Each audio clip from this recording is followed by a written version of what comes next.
प्रिय दर्शकों नमस्कार। दोस्तों, आज हम स्वास्थ्य से संबंधी चर्चा करेंगे कि स्वस्थ कैसे रहा जाए और शरीर के अंदर रोग उत्पन्न ही ना हो उसके लिए क्या किया जाए। जिस तरह से हमारे ऋषियों ने अनेक सुझाव दिए हैं, ग्रंथ लिखे हैं, शास्त्र लिखे हैं, जिस तरह से महर्षि पतंजलि ने योग शास्त्र लिखा, स्वामी रामदेव जी ने उस पर अध्ययन किया और आज पूरे भारतवर्ष और पूरे वर्ल्ड में उसका तहलका मचा हुआ है और रोग समाप्त हो रहे हैं लोगों के। उसी तरह से हमारे ऋषियों ने आयुर्वेद शास्त्र लिखा। आयुर्वेद शास्त्र के देवता महर्षि धन्वंतरी को माना जाता है और आयुर्वेद की उत्पत्ति भगवान ब्रह्मा से मानी जाती है।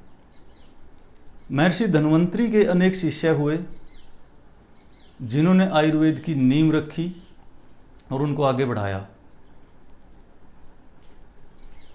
उनमें महर्षि चरक जिन्होंने चरक संहिता लिखी, महर्षि सुश्रुत जिन्होंने सुश्रुत संहिता लिखी, महर्षि वाग्भट जिन्होंने अष्टांग हृदय ग्रंथ लिखा। इस तरह से अनेक और भी महान ऋषि हुए हैं, लेकिन हम यहाँ कम से कम समय होने के कारण पूरा जिक्र नहीं कर पाते। दोस्तों, आयुर्वेद शास्त्र का आधार क्या है?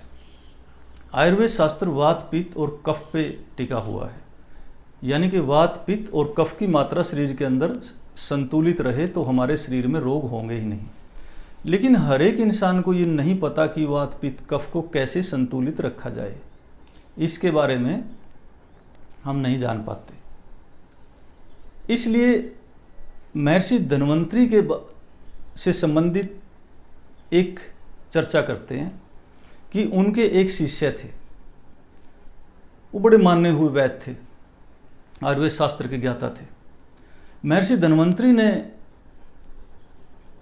धन्वंतरी को उन्होंने बताया कि मेरे पास इतने ज़्यादा रोगी आ रहे हैं कि मैं उनको पूरी तरह से संभाल नहीं पाता, क्या करें?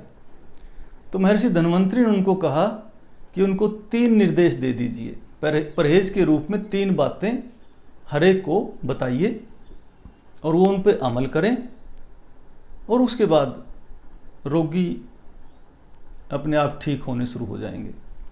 तो 3 बातें क्या थी, वो 3 नियम क्या थे, हम आज उनका जिक्र कर रहे हैं। महर्षि धन्वंतरी ने पहला नियम ये बताया, हितबुक, कि वही खाएं जो स्वास्थ्य के हित में हो। और ये हमें पता भी है कि हमारे क्या खाने से क्या प्रॉब्लम हो सकती है, वो हमें पता चलता है। तो वही खाएं जो स्वास्थ्य के हित में हो। दूसरा नियम बताया ऋतभुक, ऋतु के अनुसार खाएं, मौसम के अनुसार ही खाएं। जिस तरह से हर मौसम में कुछ सब्जियां, कुछ फल, कुछ अन्न विशेष रूप से उनकी मात्रा बढ़ती है, तो वही खाएं। जिस तरह से सर्दियों में संतरा प्रचुर मात्रा में मिलता है, सर्दी से सर्दी खत्म होती है, आयरन कट्स आयरन का सिद्धांत इस पर लागू होता है कि उस टाइम संतरे का प्रयोग निश्चित रूप से करना चाहिए। कई बार गाजर की भरमार होती है तो उस टाइम जरूर खानी चाहिए। कई बार टमाटर प्रचुर मात्रा में आते हैं मंडी में, दुकानों पे, वो जरूर खाने चाहिए। आपने देखा होगा कि जामुन सिर्फ 15-20 दिन के अंदर फल फूल के और उनका सीजन भी खत्म हो जाता है। दोस्तों, आप हैरान रह जाओगे कि जामुन इंसुलिन ग्रंथि की सबसे बड़ी दवाई है। अगर शुरू से उस सीजन में जामुन का प्रयोग किया जाए उन 15-20 दिनों में, तो शुगर कभी होगी ही नहीं, इंसुलिन ग्रंथि अपडेट रहेगी। उसके साथ में पहले प्रयोग करते थे, आजकल नहीं कर पाते, नीम की निम्बोली आती है। नीम का एक फल होता है, 15-20 दिन जामुन के साथ ही उसका आदि और जामुन के साथ ही अंत होता है। 15-20 दिनों के अंदर वो फल फूल के चली जाती है। नीम की निम्बोली से बढ़कर इस धरती पे कोई एंटीबायोटिक नहीं है।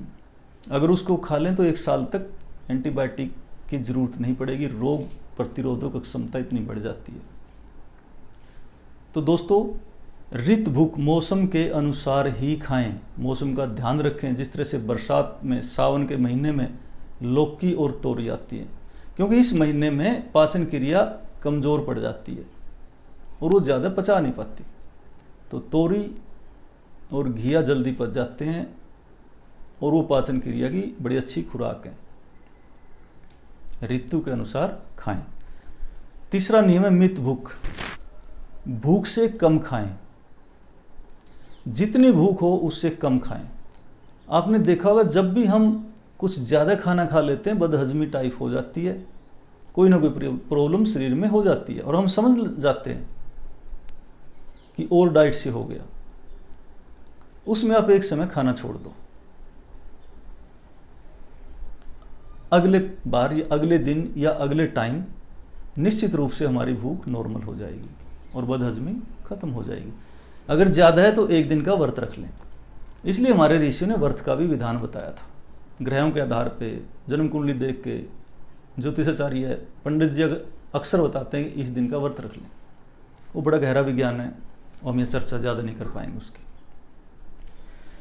इन नियमों से शरीर में बीमारियां होंगी ही नहीं, रोग उत्पन्न होंगे ही नहीं। और महर्षि धन्वंतरी को उनके शिष्य ने बताया, जो वैद्य थे, कि ये नियम मैंने जब बताना शुरू किया और लोगों ने उसको अपनाया परहेज के रूप में, और उनके रोगियों की मात्रा धीरे धीरे घटती चली गई और रोगियों से उन्होंने पता किया कि ये नियम के बाद में हम स्वस्थ रहे। तो ये हमारे आयुर्वेद की ताकत है और निश्चित रूप से हमें इसका प्रयोग करना चाहिए। और दोस्तों, कुछ संकेत दिए हुए हैं आयुर्वेद शास्त्र में। जिस तरह से अगर आप बादाम की गिरी को देखेंगे तो उसकी आँख की पुतली से मिलती जुलती है शक्ल। तो इसलिए अगर आंखों से संबंधित प्रॉब्लम हो तो बादाम का प्रयोग जरूर करना चाहिए। अखरोट को अगर आप देखोगे, उसकी रचना दिमाग की तरह है। दिमाग में जिस तरह लहरिकाएं होती हैं, बीच में दिमाग होता है, उसी तरह से अखरोट का रूप होता है। यानी कि मस्तिष्क से संबंधित रोगों में अखरोट जरूर खाएं। और विद्यार्थी वर्ग के लिए तो ये बहुत ही महत्वपूर्ण है। विद्यार्थी वर्ग को दिमाग का बहुत प्रयोग करना पड़ता है, उनका दिमाग का विकास होता है, और ये टॉनिक सबसे बड़ा टॉनिक है अखरोट। आपने देखा होगा अनार के अंदर दाने दांतों की तरह होते हैं, और वो जैसे मसूड़ों में दांत होते हैं उसी तरह से उनकी रचना होती है। यानी कि मसूड़ों से संबंधित प्रॉब्लम हो, दांतों से संबंधित समस्या हो, तो अनार का प्रयोग जरूर करना चाहिए।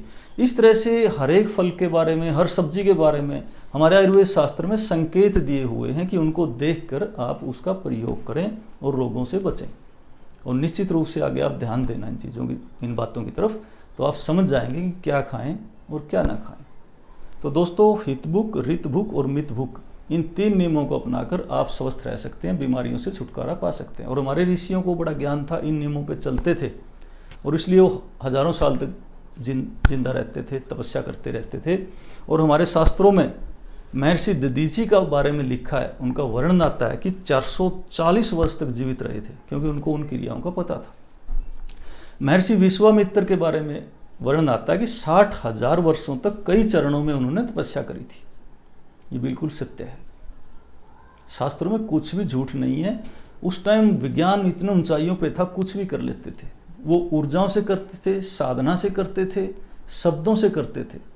शब्दों को मंत्रों के रूप में बोलकर वो अपनी ग्रंथियों को अपडेट करके अपनी ऊर्जाएं बढ़ा लेते थे, अपनी आयु बढ़ा लेते थे।